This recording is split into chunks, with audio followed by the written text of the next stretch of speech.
மனைவி இல்லை, வேறு குழந்தைகள் இல்லை.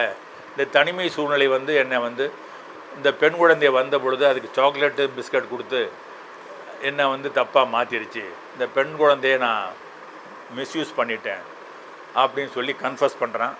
இதில் பெரிய வேடிக்கை என்னென்னா, அந்த குழந்தைக்கு 10 மாதத்தில் ஒரு பெண் குழந்தை பிறக்குது. அந்த பெண் குழந்தைக்கு வந்து பிறந்த பெண் குழந்தைக்கு டிஎன்ஏ டெஸ்ட்டு செய்யப்படுகிறது. இந்த பெண் குழந்தையினுடைய டிஎன்ஏவும் அந்த 55 வயது இந்த பெட்டிக்கடைக்காரருடைய டிஎன்ஏவும் ஒன்று தான். இதில் நாம் வந்து தெரிஞ்சிக்க வேண்டிய விஷயம் என்னென்னா, ஒரு பெண் குழந்தை வளர்க்குற பெற்றோர்கள் பள்ளிக்கு சென்று காலையில் பள்ளிக்கு சென்று மாலை திரும்பிச்சுன்னு சொன்னால் 1 ஹவர் அட்லீஸ்ட் 1 ஹவர் அதுக்கிட்ட. ஐயா அவர்களை தொடர்ந்து நம்ம ஸ்டூடியோ 49ல் சில சம்பவங்களை பற்றி, உண்மை சம்பவங்களை மட்டும் எடுத்து கூறிட்டு வர்றாங்க. அந்த வகையில் இப்போ தற்சமயம் வந்து பெண் குழந்தைகளுக்கு பெரும் ஆபத்தான ஒரு சில நிகழ்வுகள், குற்றச்செயல்கள் நடந்துக்கிட்டு அது சம்பந்தமாகவும் மற்றும் வந்து அவங்க தமிழக காவல்துறையில் டிஎஸ்பியாக பணிபுரிந்த போது ஐயா அவர்களுடைய உண்மை சம்பவமாக நடந்த ஒரு சில குறிப்புகளை நம்மளுடைய விழிப்புணர்வுக்காக நம்மக்கிட்ட பகிர்ந்துக்க போகிறாங்க. ஐயா வணக்கம். ஐயா வணக்கம். வணக்கம். நீங்கள் பயணித்த போது சில குற்றப்பிரிவுகளில் நடந்ததாக நீங்கள் எங்கள்கிட்ட பகிர்ந்தீங்க. அதனால தான் இந்த வீடியோ கான்செப்டை எடுக்க முடியும். ஸோ அது குறித்து கொஞ்சம் மக்களுக்கு பயன்படுறது மாதிரியும், அவங்க எப்படி இனிமேல் பெண் குழந்தையை பெற்றவங்க எப்படி இருக்கணும் அப்படிங்கிறதையும் கொஞ்சம் தெளிவாகவே சொல்லுங்கள் ஐயா. கண்டிப்பாக. Thank you for your opportunity. In fact adolescent stage in girls, an acid test to parents, இது ஆங்கிலத்தில் சொல்லுகின்ற ஒரு பழமொழி. அதாவது பெண் குழந்தைகளை பெற்றவர்கள் வயிற்றில் நெருப்பை கட்டிக்கிட்டு இருக்க வேண்டிய ஒரு நிலை இருக்குது அப்படின்னு சொல்லி தமிழில் சொல்லுவாங்க இல்லையா, அதைத்தான் adolescent stage in girls, an acid test to parents அப்படின்னு சொல்லுவாங்க. அது பற்றி நான் இந்த பெண் குழந்தைகளை பெற்றவர்களுடைய அவங்களுடைய விழிப்புணர்வுகளை குறித்து ஒரு நடந்த சம்பவம் பற்றிய சில விஷயங்களை நான் பகிர்ந்து கொள்ள விரும்புகிறேன். இன்ஃபேக்ட்டு நான் காவல் பணியில் பணியாற்றிய பொழுது நடந்த சுவையான என்று சொல்ல முடியாது, crime related, love affair related and family issues related and இன்னும் சொல்லப்போனால் த்ரில் ரிலேட்டட் போன்ற சம்பவங்களை வந்து நான் சிறுகதை போல தொகுத்து இப்படி ஒரு புத்தகம் நான் வெளியிட்டுள்ளேன். இதில் கூட இது ஒரு 55 சிறுகதைகள் கொண்ட ஒரு தொகுப்பு. சிறுகதைகள் என்றால் all based on true occurrences. இந்த இதில் வந்து இப்போ நான் சொல்ல போகின்ற adolescent stage in girls and acid test to parents என்கின்ற ஒரு தலைப்பில் உள்ள ஒரு நிகழ்வும் நடந்த சம்பவம் தான். இது கீழத்தஞ்சை என்று சொல்லக்கூடிய, அந்நாளில் கீழத்தஞ்சை மாவட்டம் என்று சொல்லக்கூடிய பகுதியில் நடந்தது. மயிலாடுதுறை பகுதி. அங்கு நான் காவல் துணை கண்காணிப்பாளராக பணியில் இருந்தபொழுது நடந்த சம்பவம். நகர்ப்புறத்திற்கு வெளியே உள்ள ஒரு கிராமப்புறம். அந்த கிராமப்புறத்திலே கூலி வேலை செய்து பிழைப்பு நடத்துகின்ற ஒரு பெண்மணி. இன்ஃபேக்ட்டு அவங்க ஹஸ்பண்ட் வந்து she was deserted by her husband. Deserted by her husband means அந்த கணவன் வந்து அந்த பெண்ணை விட்டுட்டு வேற ஒரு பெண்ணோட போயிடுறாரு. இந்த பெண்மணிக்கு, வடிவு என்ற அந்த பெயர் கொண்ட அந்த பெண்மணிக்கு, நான் இன்னும் சொல்லப்போனால் பெயர்கள் வந்து பெயர் மாற்றம் செய்து இந்த கதையில் கொண்டு வந்துள்ளேன். இந்த வடிவு என்ற பெயர் கொண்ட அந்த பெண்மணிக்கு ஒரு பெண் குழந்தை. அந்த பெண் குழந்தைக்கு வயது சுமார் 16 இருக்கும். இந்த 2 பேர் தான். அவங்களுடைய ஜீவனாம்சம் எப்படின்னா, டெய்லி கூலி வேலைக்கு போய் கிடைக்கிறத வச்சு தான் சாப்பிட்றாங்க. அந்த பெண்மணி வந்து காலையிலே ஏழியராக எழும்பி அவங்க வேலைக்கு போயிடுவாங்க, வயல் வேலை. என்ற பெண்மணி காலையில் அதிகாலை எழுந்ததும் அவர் விவசாய கூலி வேலைக்கு சென்று விடுவார். அவருடைய பெண் 16 வயசு. வயது 16 ஆகியிருந்தாலும் கூட அந்த பெண் குழந்தை 6ஆம் வகுப்பு தான் படித்து வருகிறார். பக்கத்தில் உள்ள ஒரு பள்ளியில் 6ஆம் வகுப்பு படித்து வந்தார். இன்ஃபேக்ட் அது உடல் ரீதியாக அது வயது 16 ஆகியிருந்தாலும் கூட 16 வயதுக்கூடிய ஒரு இன்டலெக்சுவல் ஒரு கெப்பாசிட்டி இல்லை அப்படிங்கிறதான் உண்மை அந்த பெண்ணுக்கு. அதனால தான் வந்து 16 வயதாகியும் 6ஆம் வகுப்புலேயே நிற்கிது. இது காலையில் இந்த பெண் எழும்பி இருக்கிற பழைய சோத்தை சாப்பிட்டுட்டு புத்தக பையை தூக்கிட்டு ஸ்கூலுக்கு போயிடும். ஸ்கூலுக்கு போயிட்டு மதியானம் இங்கே உங்களுக்கு மதிய உணவு கிடைக்கும், பள்ளியில் இலவசமாக கிடைக்குது இல்லையா, அதை சாப்பிட்டுட்டு மாலை வந்து திரும்பிடும். இது ரொட்டீன் ஒரு இது. அந்த பெண்மணி அந்த அந்த அந்த குழந்தையினுடைய தாயார் காலையில் போயிட்டு வயல் வேலை, கொள்ள வேலை, விவசாய கூலி வேலை, சில இடங்களில் வீட்டு வேலையெல்லாம் பார்த்துட்டு இரவு தான் திரும்புவாங்க. ஸோ அந்த பெண்மணிக்கு தாயாருக்கும் அவருடைய மகளுக்கும் 2 பேரும் இன்ட்ராக்ட் செய்து கொள்ளக்கூடிய ஒரு இது சூழ்நிலை வந்து அதிகமாகவே எழும்பலை. அந்த அம்மா வந்து டயர்டாகி வந்து படுத்துகிறோம், இந்த குழந்தையும் ஸ்கூல்லேருந்து வந்து அது பாட்டுக்கு ரொட்டீனாக படுத்துகிறோம். இது மாதிரி தான் நாட்கள் போயிட்டுருக்கு. இதில் என்ன பெரிய கொடுமைன்னா, அந்த குழந்தை வந்து 16 வயது ஆகியிருந்தாலும் கூட அதற்கு ஒரு இன்டலெக்சுவல் க்ரோத்துங்கிறது கம்மியாக இருக்குது. இன்டலெக்சுவல் க்ரோத் மீன்ஸ் 16 வயசு பொண்ணுக்கு என்ன இருக்கணுமோ அந்த அளவுக்கு ஒரு இன்டலெக்சுவல் கெப்பாசிட்டி, ஒரு புரிந்து கொள்ளக்கூடிய அந்த விவரம் இல்லை. ஒரு சைல்டிஷ் ஆட்டிடியூட் அந்த மாதிரி தான் இருக்குது. ஒரு நாள் இரவு அந்த குழந்தை வீட்டில் படுத்திருக்கு.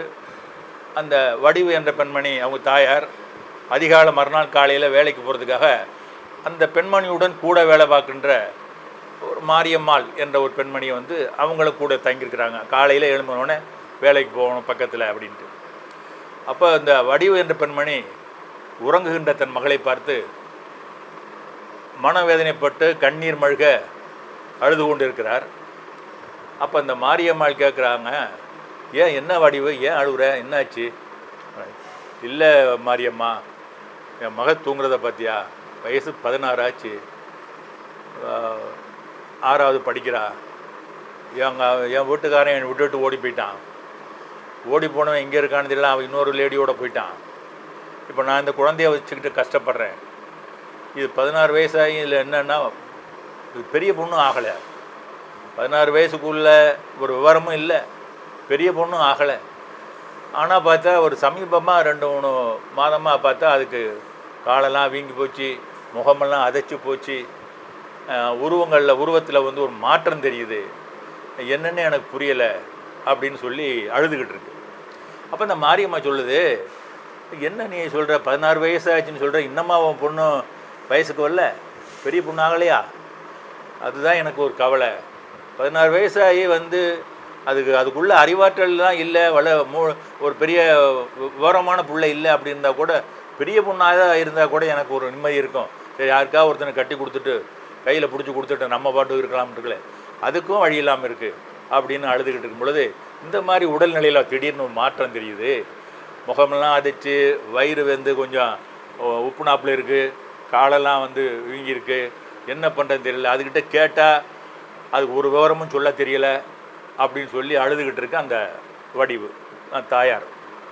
உடனே அந்த மாரியம்மா சொல்கிறா, நீ இப்படி அழுதுகிட்டு இருந்தால் சரியாக வராதுப்பா, உடனடியாக நீ உன் பொண்ணை கூட்டிகிட்டு காலையில் நீ வேலைக்கு வர வேண்டாம், என் கூட நான் மாத்திரம் போகிறேன், உன் பொண்ணை கூட்டிகிட்டு பக்கத்தில் டவுனில் இருக்கா ஏதாவது ஒரு ப்ரைவேட் நர்சிங் ஹோமில் போய் பார், முதல்ல பார்த்து என்ன ஒரு குறைபாடுன்னு கண்டுபிடிச்சி அவங்க சொல்லுவாங்க அப்படின்னு சொன்ன உடனே மறுநாள் காலையில் விடியுது, அந்த அம்மா வேலைக்கு போயிடுது. தாயார், இந்த வடிவுங்கிற தாயாரும் அவருடைய மகளை கூட்டிகிட்டு அருகாமையில் உள்ள டவுனில் ஒரு லேடி டாக்டர் அங்கே போய் கூட்டிகிட்டு போய் சொல்லுது. அந்த அம்மா டாக்டர் கேட்குறாங்க, வாங்க என்ன வேணும்?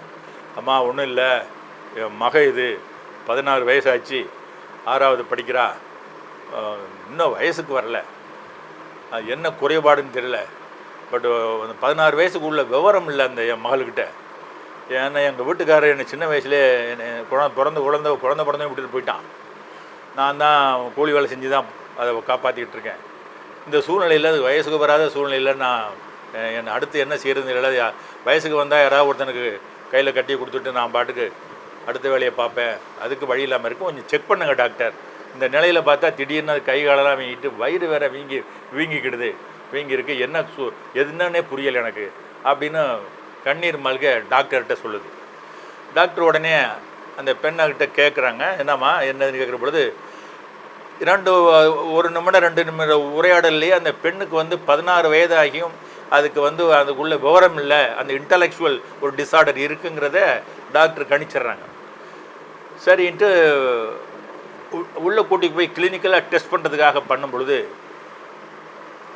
ஒரு 2-3 நிமிடங்களிலே சோதனை முடித்த அந்த டாக்டர் அதிர்ச்சியாகி, oh my God, I am sorry, என்ன இப்படி ஆகிப்போச்சு, என்னம்மா என்ன நடந்துச்சு அப்படின்னு சொல்லி திரும்ப முடியாது. வெளியில் காத்துக்கிட்டு இருந்த அந்த தாய் வடிவு டாக்டர் அதிர்ச்சியாகி ஓடினோம், என்னம்மா நடந்துச்சு, நீ என்ன சொல்கிறீங்க, உங்கள் பொண்ணு வயசுக்கு வழின்னு தானே கூட்டிகிட்டு வந்தீங்க? ஆமாம் டாக்டர். உங்கள் பொண்ணு 5 மாதமாக கர்ப்பமாக இருக்குமா?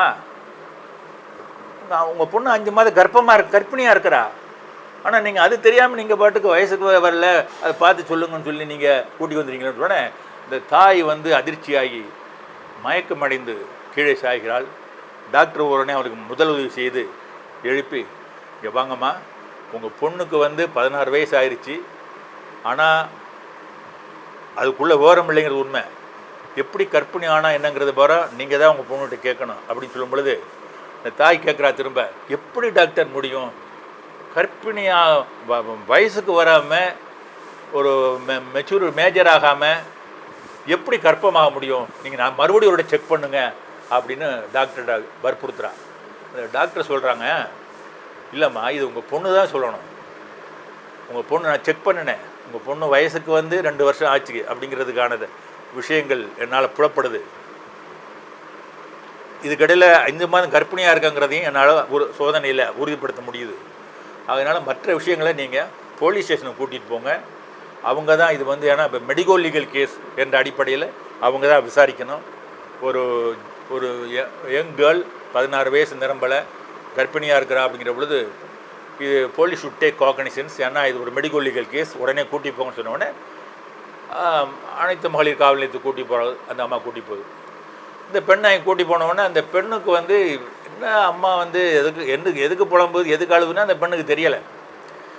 போலீஸ் ஸ்டேஷனுக்கு கூட்டி போனோன்னா போலீஸ் ஸ்டேஷனில் உட்கார வச்சுட்டு அந்த இங்கே உள்ள அந்த இன்ஸ்பெக்டர் அம்மா என்னன்னு கேட்குற பொழுது விவரத்தை சொல்லுது.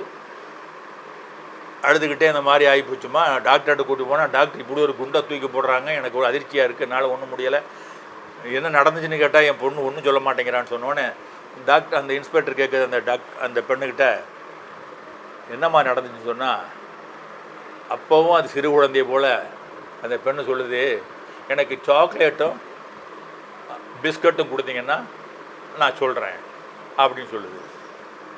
அப்போ அந்த சைல்டிஷ் ஆட்டிடியூட் அதுக்கிட்ட மாறலை. ஆனால் ஒரு விஷயத்தை அந்த பொண்ணு புரிஞ்சுக்கிடுது, ஏதோ தெரியல, அம்மா திடீர்னு நம்ம வயிறு பல்ஜானதை பற்றி ஏதோ டாக்டர்கிட்ட அழுதுகிட்டு இருக்கு, என்ன ஏதுன்னு புரியாமல் அழுதுகிட்டு இருக்கு, என்ன அதில் என்ன அது அதனுடைய சிக்னிஃபிகன்ஸ் என்ன, முக்கியத்துவம் என்னன்னு அதுக்கு புரியலை. உடனே இந்த இன்ஸ்பெக்டர் அந்த பொண்ணுக்கு ஒரு சாக்லேட் பிஸ்கட்லாம் வாங்கிட்டு வந்து கொடுக்குறாங்க, சாப்பிடுது. அம்மா நல்லா பொறுமையாக உட்காரு, இந்த மாதிரி என்ன நடந்துச்சு, நீ வந்து இந்த மாதிரி திடீர்னு உடம்பெல்லாம் இப்படி மாறி இருக்க, நீ பெரிய பொண்ணு ஆகிட்டியா, என்ன எதுன்னு இதெல்லாம் கேட்குற பொழுது அந்த பொண்ணு சொல்லுது, பெரிய பொண்ணு ஆகிட்டேன்னா என்னன்னு கேட்குது, விவரத்தை சொல்கிறாங்க எடுத்து. இப்படியெல்லாம் ஒரு உடல்நிலையில் சில மாற்றங்கள் ஏற்படுகிறது தான் வந்து பெரிய பொண்ணு ஆகிறதுன்னு சொல்கிறது. அது மாதிரிலாம் உனக்கு வந்துச்சா, அது எப்படி வந்து வயிறு திடீர்னு இப்படி பல்ஜாச்சு, இதுக்கெல்லாம் என்ன காரணம் சொல்லுமா, உனக்கு என்ன சாக்லேட் வாங்கி தரேன், இன்னும் திங்கிறதுக்கு நிறையா ஸ்நாக்ஸ் வாங்கி தரேன்னு சொல்லி இந்த இன்ஸ்பெக்டர் சொன்ன உடனே நான் சொல்கிறேம்மா அப்படின்ட்டு சொல்லுது. இப்போ நீங்கள் சொல்கிற மாதிரி விஷயம் 2 வருஷத்துக்கு முன்னாடி எனக்கு நடந்துச்சு. நான் பள்ளிக்கூடத்துலேருந்து வரும்பொழுது எனக்கு அந்த மாதிரி அந்த நீங்கள் சொல்கிற அந்த சிம்டம்ஸு அதெல்லாம் வந்து எனக்கு ப்ளீடிங் வந்துச்சு. பட் அதை நான் தொடச்சிட்டு எங்கள் அம்மா வந்து கூலி வேலைக்கு போயிட்டு நைட்டு தான் வந்துச்சு, நான் படுத்து தூங்கிட்டேன்.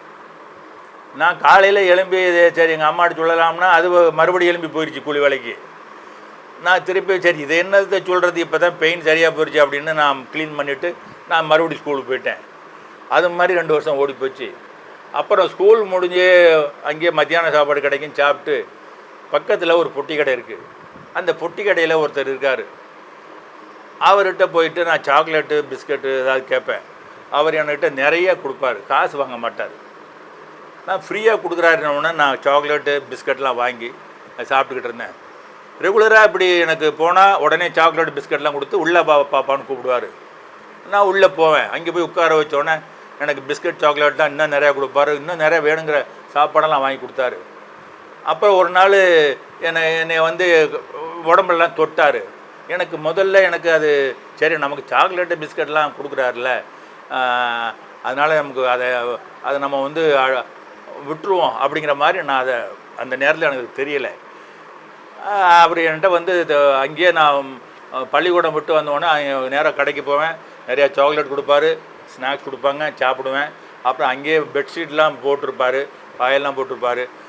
நான் படுத்துருப்பேன், படுத்துக்க பார்ப்பான் பாரு, அவரும் என் கூட வந்து படுத்துக்குவார். அது மாதிரி சில அந்த படுக்கும் பொழுது என்ன நடந்துச்சு அது எனக்கு ஒன்றும் சொல்ல தெரியல எனக்கு. பட் ஏதோ பண்ணினார், என்ன சில தப்பு பண்ணினார். பட்டு அதுக்கு பிறகு தான் இந்த மாதிரி வைரலாக வீங்கிக்கிடுச்சு அப்படின்னு சொல்லி அந்த பொண்ணு இன்ஸ்பெக்டர் சொல்லுது. So something happened. இந்த பெண்ணுக்கு ஒரு செக்ஷுவல் ஒரு கொடுமை நடந்திருக்கு, ஒரு பாலியல் கொடுமை நடந்திருக்குங்கிறத உறுதிப்படுத்திடுறாங்க. So FIR was registered on the complaint of the girl. அதுக்கு பிறகு அந்த எஃப்ஐஆரின் பேரில் அந்த பொட்டி கடையை நோக்கி போகிறாங்க. பொட்டி கடையில் உள்ள அந்த பொட்டி கடை அப்படின்னா முன்னாடி வந்து ஒரு கடை, அது பின்பக்கமாக வீடு. கடையும் வீடு ஒரே ஃப்ரேமுக்குள்ளே இருக்கும், முன்பக்கம் கடை இருக்கும். இந்த கடையில் வெளியில் உள்ளே யாரும் பாருக்கே கடைக்காரர் எங்கே இருக்கீங்கன்னு சத்தம் போடுறாங்க. உள்ளே இருந்து ஒருத்தர் வர்றாரு. வயது சுமார் 55 இருக்கும்.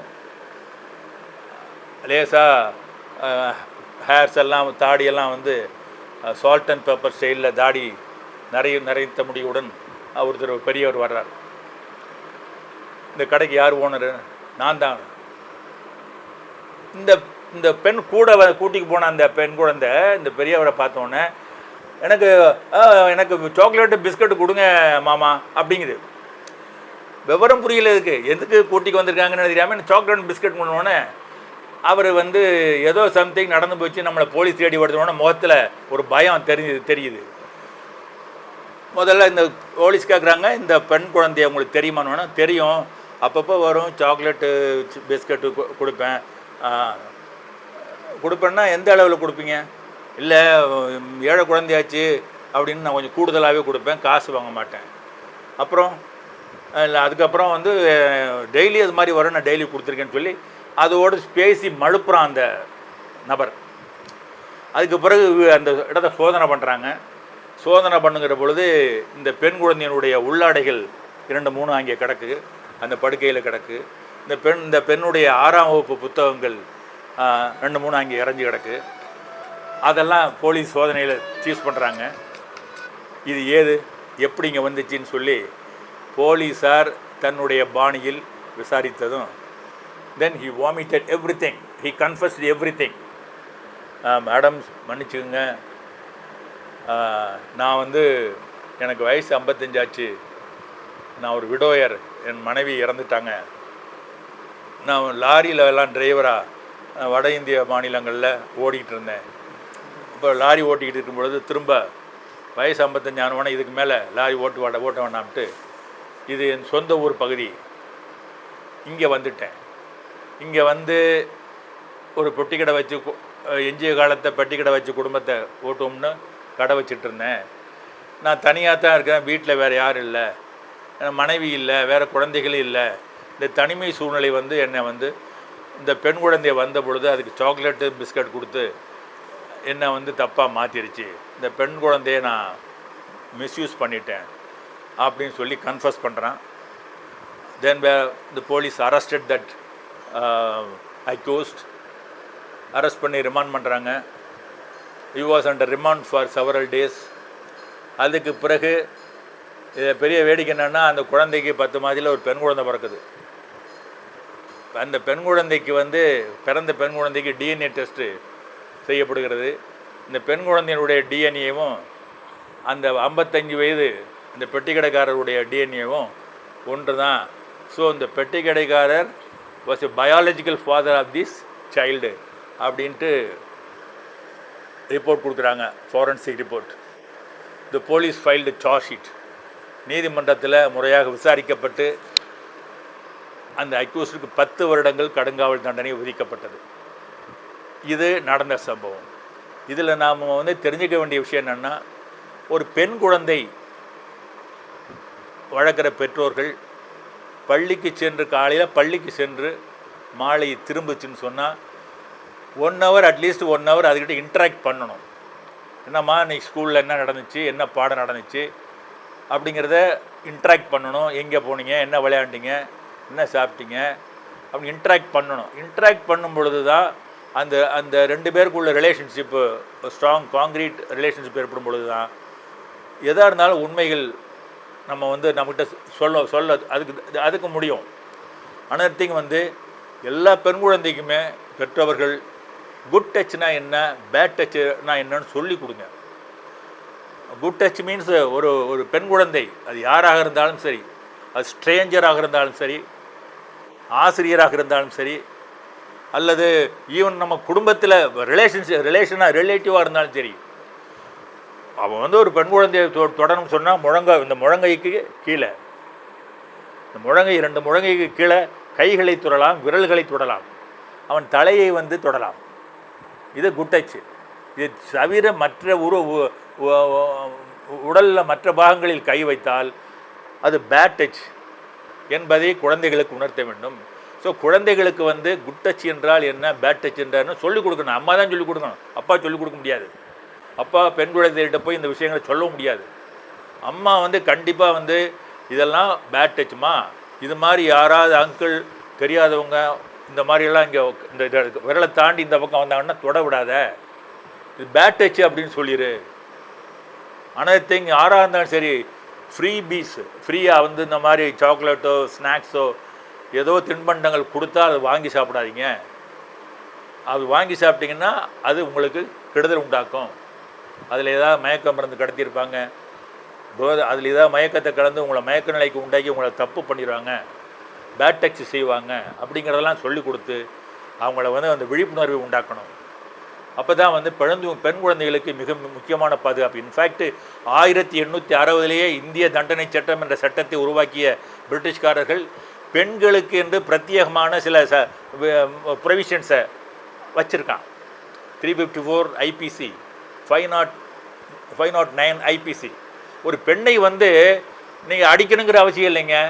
ஒரு பெண்ணை தப்பான நோக்கத்தில் ஒரு சைகை செய்தாலே, ஈவன் கண்ணடிக்கிறான் இல்லையா, அதுவே குற்றம். 3 வருடம் தண்டனை கொடுக்கலாம். அதுக்கு கம்ப்ளைண்ட் யாரும் கொடுக்குறது இல்லை. என்னை பார்த்து கண்ணடிச்சானே யாரும் கம்ப்ளைண்ட் கொடுக்குறதே இல்லையா. கண்ணடிப்பது insult the modesty of a woman, modesty of a girl is an offense, punishable under section, punishable for 3 years. அப்படி இருக்குது. அதுக்கு பிறகு இப்போ போக்சோ சட்டங்கிறது 2012 வந்திருக்கு. அது மிக கடுமையாக, அதாவது ரொம்ப ஸ்ட்ராங் டீத்.